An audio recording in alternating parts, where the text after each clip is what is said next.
नमस्कार. कल्याण डोंबिवली महानगरपालिका सार्वत्रिक निवडणूक 2025-26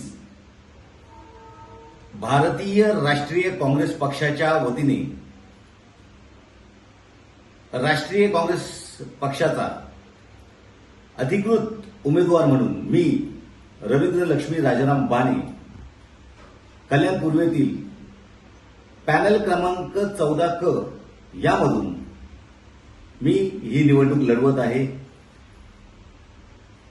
मागील 25 वर्ष मी कल्याण पूर्वेतील जनतेचे अनेक प्रश्न सरकारकडे महापालिकेकडे लावून धरले. मग विषय स्वच्छ पाणी पुरवठ्याचा असो, नाल्यावरील कट्ट्यांचा असो, सुरक्षा भिंत जी असते आपण त्या भिंतींचा असो, तिसरा विजेचा असो, जे रोज 5-5, 6-6 तास लाईट कल्याण पूर्वेमध्ये नसते.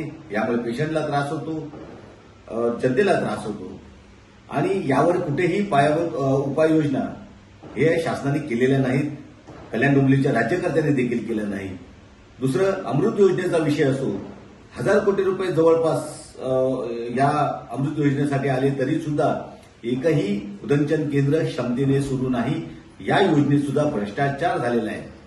बीओटी तत्व सुलभ शौचालय आणण्यात आले, परंतु तिथेही भ्रष्टाचार झालेला आहे. मंजूर कुठे झाला आणि बांधण्यात कुठे आलं? सुप्रीम कोर्टाचे आदेश आहेत, फुटपाथवरती सुलभ शौचालय बांधण्यात येऊ नये, त्या फुटपाथवरती सुद्धा सुलभ शौचालय बांधण्यात आले. कुठेही पारदर्शक कारभार नाही. शासकीय आरक्षित भूखंड ज्यावर हॉस्पिटल मंजूर होते, प्रसूतीगृह मंजूर होते, बगीचा मंजूर होता, क्रीडा संकुल मंजूर होते, परंतु हे सर्व शासकीय भूखंड महानगरपालिका किंवा तहसीलदार यांनी कस्टडी न घेतल्यामुळे हडपले गेले. याची जबाबदारी सुद्धा शासनाने किंवा राज्यकर्त्यांनी घेतलेली आहे. 5-5 टन 6-6 टन निवडून येऊन सुद्धा पाण्याचा सुद्धा प्रश्न यांना सोडवता आला नाही का अनधिकृत बांधकामाचा प्रश्न सोडवता आला. 27 गावं पोळला जात आहे. 27 गावातील जनतेला 20,000 घरांना अनधिकृत ठरवून तोडक कारवाईच्या नोटिसा बजावल्या. इतक्या मोठ्या प्रमाणामध्ये कुणालाही निष्कासित करता येणार नाही. हा सुप्रीम कोर्टाचा आदेश जरी असला, राहत्या घरातून कुणाला निष्कासित करता येत नाही. 1985 नंतर यांना खरं तर इलेक्शन बाउंड्री जाहीर करायला पाहिजे होती महानगरपालिका झाल्यानंतर आणि सिटी प्लॅन लागू करायला पाहिजे होता. परंतु तत्कालीन जिल्हाधिकाऱ्यांनी सुद्धा या गोष्टीकडे लक्ष दिलं नाही आणि सिटी सर्व्हे लागू केला नाही. सिटी सर्व्हे करताना क्लस्टर आहे का शेती होते या सगळ्या गोष्टीचा खुलासा करून त्यावरती अधोरेखित एक धोरण करायला पाहिजे होतं त्यावेळेला 1985 नंतर. आणि जर क्लस्टर आहे तर तिथे क्लस्टर म्हणून त्या जागेला प्रॉपर्टी कार्ड इश्यू करून दिलं पाहिजे होतं. आणि शेती होते तिथे शेतीचा सातबारा हा अधोरेखित केला पाहिजे. आणि कायद्याची काटेकोर पालन करण्यासाठी कुठेतरी एक स्पेसिफिक अल्टिमेटम धोरण जाहीर केलं पाहिजे होतं अनधिकृत बांधकामाचं, की या तारखेच्या नंतर जर अनधिकृत बांधकाम झालं तर केवळ सहाय्यक आयुक्त जबाबदार राहणार नाही, तर नगरसेवकाची सुद्धा जबाबदारी अधोरेखित केली पाहिजे. कारण विकास झाला तर नगरसेवक बॅनर लावतो की आम्ही विकास केला. तिथे प्रशासनाचा हात नसतो. परंतु अनधिकृत बांधकामं झाली तर केवळ प्रशासकीय अधिकारी सहाय्यक आयुक्ताची जबाबदारी असते. हा दुटप्पीपणा माझ्या मताप्रमाणे आहे. कल्याण डोंबिवली महानगरपालिकेला 585 कोटी रुपये पाणी पुरवठ्यासाठी आणले अशी घोषणा खासदारांनी केली, परंतु तरी सुद्धा पाण्याचं नियोजन यांना करता आलेलं नाही की कुठे ते 585 कोटी रुपये खर्च झाले याचा सुद्धा जनतेला ऑडिट दाखवलेला नाही. केवळ पैसे आल्याचा दिखावा केला जातो. रस्त्यासाठी 1000 कोटी रुपये 2014 पासून आले, पण रस्ते कुठे आहेत? सिमेंटच्या रस्त्यावरती डांबर टाकण्याचा महाप्रताप ही कल्याण डोंबिवली महापालिकाच करू शकते. सिमेंट रस्ते बनवल्या त्यावर कुठे डांबर भासतो का? कुठल्या टेक्नॉलॉजीमध्ये बसतं हे सरकारच जाणो आणि महानगरपालिका जाणो. परंतु मोठ्या प्रमाणामध्ये भ्रष्टाचार हा झालेला आहे आणि जनतेचे पायाभूत प्रश्न, पायाभूत सुविधांचे प्रश्न कोणी महासभेत मांडत नाही. आणि ह्याच गोष्टीची खंत इतक्या वर्षामध्ये मला आली आणि ज्या पक्षाच्या माध्यमातून मी पूर्वी लढत होतो जनतेच्या प्रश्नाला, त्यांनी सुद्धा आमच्या मेहनतीला कुठेतरी एक प्लॅटफॉर्म देण्यासाठी सुद्धा प्रयत्न केले नाही की बाबा अधिकृत तुम्ही पुढे जा आणि या प्रश्नावरती उहापोह विधानसभेत किंवा महासभेमध्ये मांडा. परंतु आमच्यावरती कधीही विश्वास दाखवला नाही. परंतु आमच्यावर विश्वास दाखवला राहुल गांधींच्या भारतीय राष्ट्रीय काँग्रेस पक्षाने. आणि आज आम्हाला समोरून बोलावणं आलं की आपण या आणि या प्रश्नावरती आपण लढा. आणि आम्ही त्यांच्या सांगण्यावरून, कारण जनतेची मागणी रास्त आहे की त्यांना हॉस्पिटल हवंय, त्यांना चांगले रस्ते हवेत, त्यांना स्वच्छ पाणी पुरवठा हवाय, त्यांना उत्तम आरोग्यासाठी व्यवस्थापन पाहिजे, स्वच्छता हवी आहे.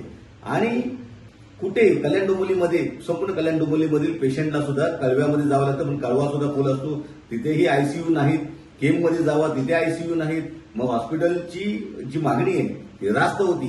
परंतु शासकीय भूखंड हडप करणाऱ्यांनी आज कल्याण डोंबिवलीचं वाटोळं केलेलं आहे. अनधिकृत बांधकामाचा प्रश्न आम्ही शासन दरबारी लावून धरला की जसं 1995 झोपडपट्टी पुनर्वसन ऍक्ट प्रमाणे मुंबईच्या झोपड्यांना सुद्धा अधिकृत करण्यात आलं, त्यांना फोटोपास देण्यात आले. फोटोपास नंतर त्यांचं पुनर्वसन SRA आणि म्हाडा यांच्या माध्यमातून करण्यात आलं. तसंच 2017 प्रशमित संरचना हा कायदा महाराष्ट्र शासनाने केला आणि ह्या कायद्याअंतर्गत 3% प्रशमित शुल्क आकारून 2017च्या आतील अनधिकृत बांधकामांना कायदेशीर करण्याचा निर्णय घेतला. आणि हे अधिकार देण्यात आले संयुक्त अधिकार MMRDA डायरेक्टर आणि नगर रचना विकासाचे संचालक यांना अधिकृतपणे हे अधिकार देण्यात आले होते. परंतु या कायद्याचं काय झालं हे जनतेपर्यंत पोहोचवण्याचं काम सुद्धा या पूर्वीच्या नगरसेवकांनी केलं नाही, शासनाने देखील केलं नाही. मग यांना विकास करायचा आहे का? स्मार्ट सिटी हे गाजर होतं, जनतेला आता ते कळून चुकलेलं आहे.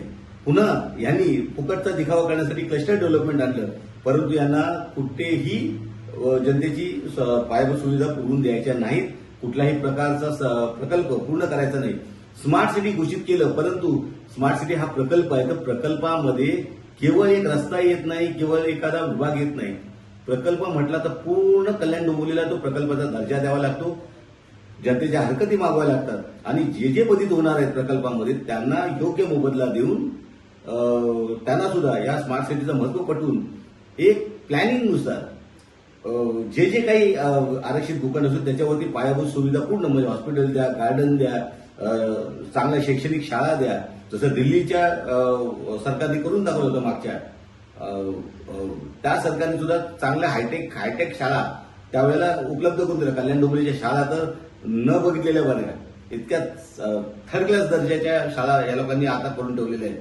नाल्याच्या शेजारी शाळा आहेत, परंतु त्याच्या कसल्याही एकदम घाणेरडा वास त्या मुलांना सहन करावा लागत असेल, ते कसं शिक्षण घेणार? जर तुम्हाला स्वच्छ ठिकाणी, स्वच्छता असलेल्या ठिकाणी जर तुम्हाला शाळा देता येत नसतील, तर मग इतकं महानगरपालिका ही टॅक्स वसूल करते. आज महाराष्ट्रातील सर्व महानगरपालिकांपेक्षा सर्वाधिक जास्त टॅक्स ही कल्याण डोंबिवली महापालिका घेते. परंतु जनतेला काय देते? ना स्वच्छ पाणी पुरवठा देत, ना आज महावितरणची जी लाईट वीज जो रोज 6-6 तास खंडित होते, त्या महावितरणला जागेचा अभाव आहे. अंडरग्राऊंड भूमिगत केबल योजना जी मंजूर झाली होती कल्याण पूर्वेमध्ये, त्यासाठी 95 कोटी रुपये सँक्शन झाले होते. परंतु याच लोकांनी ते अडवलं, कारण मलई हवी होती, टक्केवारीची मलई हवी होती. आणि त्यामुळे ती योजना, अंडरग्राऊंड भूमिगत केबल योजना जर सक्सेस झाली असती त्यावेळेला, तर कल्याण पूर्वेमध्ये अंधार झाला नसता. माझ्या माहितीप्रमाणे जेवढा मी अभ्यास या कल्याण पूर्वेचा केलेला आहे, लोकसंख्या वाढली आहे, मोठमोठे प्रोजेक्ट वाढलेले आहेत, अजूनही काही ठिकाणी मोठमोठे टावर बनत आहेत. त्यामुळे लोकसंख्या वाढली, डिमांड वाढला, विजेचा सुद्धा मागणी पुरवठा जास्त होऊ लागला. त्यामुळे ट्रान्सफॉर्मरची कमतरता पडते. जुने कंडक्टर्स बदलायला पाहिजे, नवीन टेक्नॉलॉजी आणली पाहिजे. त्यासाठी महानगरपालिका आयुक्त, महाराष्ट्र शासन, महावितरण कंपनी आणि महाराष्ट्र राज्य वीज मंडळाचे मंत्री यांनी काहीतरी सामुदायिक असा चर्चा विनिमय करून एक चांगला असा ठोस एखादा 1000 कोटी 2000 कोटी मंजूर करून अंडरग्राऊंड भूमिगत केबल योजना केली. एकाच वेळेला म्हाडा, सिडको यांच्या माध्यमातून जर प्लॅनिंग करून हे पुनर्वसनाचं धोरण राबवलं तर कुठेतरी कल्याण डोंबिवलीला चांगले दिवस येतील. परंतु कोणालाही अभ्यास नाही. अशा लोकांना उमेदवारी दिली गेली जाते आजपर्यंत की ज्यांना समजून महासभा काय किंवा महानगरपालिका आहे, विधानसभा काय आणि कामकाज कसं करायचं हे समजण्यातच 5 वर्ष जातात.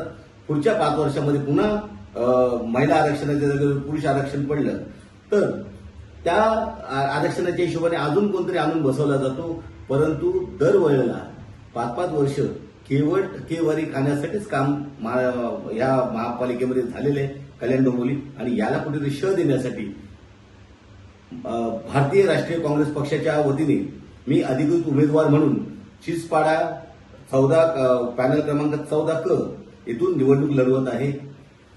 जनतेचा आवाज बुलंद करण्यासाठी महासभेमध्ये जाणं गरजेचं आहे हे आता जनतेने लक्षात ठेवावं. धनवान लोकांना आजपर्यंत तुम्ही निवडून देत आलात, परंतु विकास झाला का? नाही. केवळ यांनी पैसे आणले आणि मिळून वाटून घरात गेले यांच्या. हा रेकॉर्ड आहे. कारण घराणेशाहीला आपण आजपर्यंत चालना देत आलो आहोत.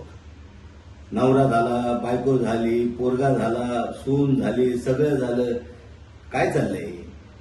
विकास करायचा असेल तर आता बदलाव होणं गरजेचं आहे.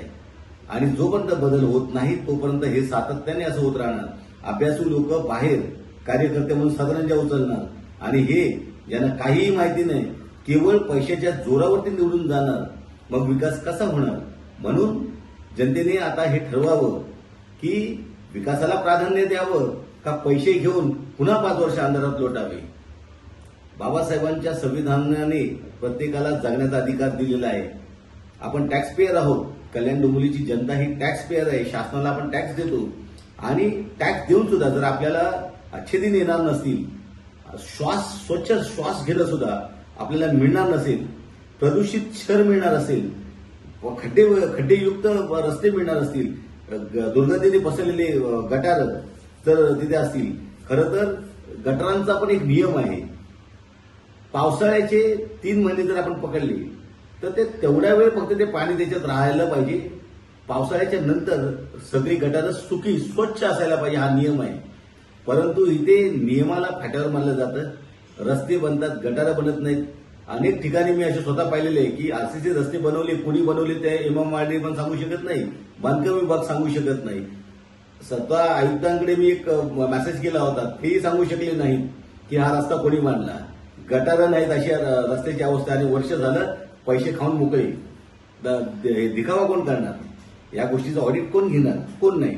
म्हणून आता जनतेने यांच्यावर टाकलेला आजपर्यंतचा विश्वास आणि यांच्या भूलथापांना बळी न पडता यावेळेला भारतीय राष्ट्रीय काँग्रेस पक्षावरती विश्वास ठेवून, राहुल गांधींच्या विचारांवरती विश्वास ठेवून, सोनिया गांधीजींच्या विचारांवर विश्वास ठेवून यापुढे काँग्रेसला बहुमताने जे कोणी काँग्रेसचे उमेदवार आहेत त्यांना बहुमताने निवडून आणा. ही लढाई विचारांची आहे, पैशाची नाही. यावेळेला पैसा आडवा झाला पाहिजे आणि विचार पुढे आला पाहिजे. जर विकास हवा असेल तर हाताच्या पंजाला अधिकृत करा, त्याला बहुमत मतदान करून महासभेमध्ये बहुसंख्येने पाठवा.